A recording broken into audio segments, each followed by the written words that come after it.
Hello everyone and welcome back to another tutorial. Today we're going to see how to integrate Kitten with older cats. Firstly, set up separate areas for both cats with their own bed, toys, litter box, and food bowls. This prevents early conflict and helps each adjust at their own pace. Also, keep them in separate rooms and let them get used to each other's scent by swapping spaces or bedding. Reward calm behavior with praise or treats.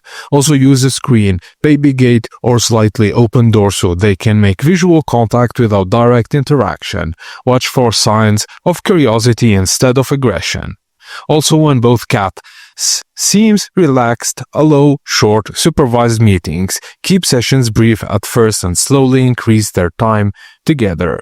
Reward both cats for calm, friendly behavior and give extra attention to your older cats so they don't feel replaced. And look for stress signs like hiding, not eating or unusual vocalizing. If their attention is high or behavior changes last more than a few days, consult your vet.